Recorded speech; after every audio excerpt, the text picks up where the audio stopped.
Myanmar का एक ऐसा बौद्ध भिक्षु जिसका नाम सुनते ही रोहिंग्या मुसलमान खौफ खाते हैं। जी हाँ, बिल्कुल सही सुन रहे हैं आप। असिन विराथू ने म्यांमार के रखाइन इलाके में 10 रोहिंग्या मुस्लिमों को एक साथ मौत की नींद सुला दिया था। इतना ही नहीं, इनके घर भी जला दिए गए और लूट लिए गए।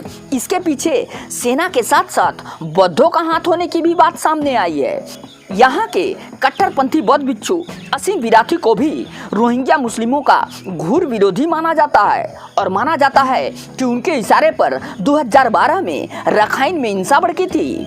इसी के चलते उन्हें बर्मा का ओसामा बिन लादेन भी कहा जाता है। इनकी पहचान इनके भाषणों से होती है। म्यांमार में ही 1968 में जन्मे असिन विराथू 14 साल की उम्र में बौद्ध भिक्षु बन गए। इसके बाद विराथू 2001 में राष्ट्रवादी और मुस्लिम विरोधी गुट के साथ जुड़ गए, जिसके चलते उनका नाम दुनिया के सामने आया।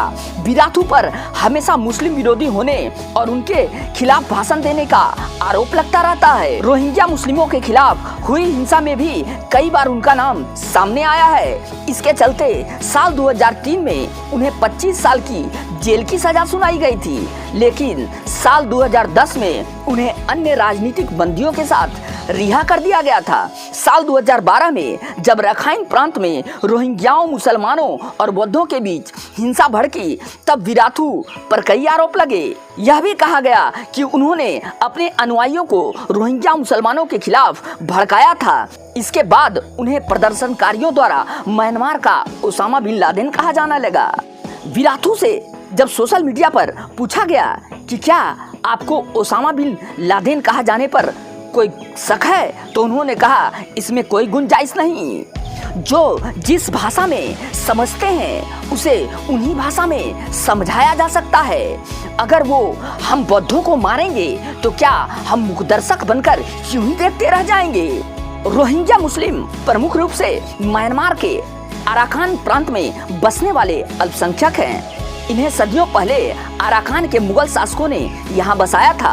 1785 में बर्मा के बौद्ध लोगों ने देश के दक्षिणी हिस्से अराकान पर कब्जा कर लिया था। उन्होंने हजारों की संख्या में रोहिंग्या मुसलमानों का कत्ल कर उन्हें इलाके से बाहर खदेड़ दिया।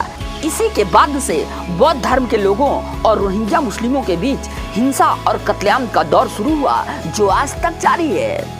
वजह यह है कि रोहिंग्या मुसलमान जहां भी जाते हैं वो अपनी पहले जनसंख्या बढ़ाते हैं, फिर धीरे धीरे जनसंख्या बढ़ाकर उस देश को कब्जा करने लगते हैं और उस देश के लोगों को ही अपना धर्म कबूल करने के लिए बोलते हैं। न कबूल करने पर वो उन्हें मारने, पीटने और काटने लगते हैं। यही वजह है कि असिन विराथू जैसा शांत स्वभाव का बौद्ध भिक्षु भी अब आक्रामक हो उठा है।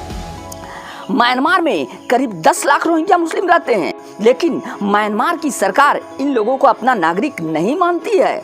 इस तरह इन लोगों का कोई देश ही नहीं है। ये शुरुआत से ही भयंकर दमन का सामना करते आ रहे हैं, लेकिन अपने गंदे विचारों और लड़ाई करने की प्रवृत्ति के कारण रोहिंग्या मुस्लिम अक्सर बदनाम होते रहते हैं।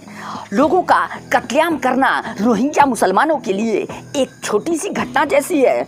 इसी से उग्र होकर असिन विराथू ने अपने देश को बचाने का फैसला किया और उन्होंने अपने देश को बचाने और बौद्ध भिक्षुओं को बचाने के लिए हथियार तक उठा लिया। आप असिन विराथू के बारे में क्या सोचते हैं? कमेंट बॉक्स में जरूर बताएं। क्या असिन विराथू ने ऐसे लोगों के खिलाफ ठीक किया? बहुत बहुत धन्यवाद।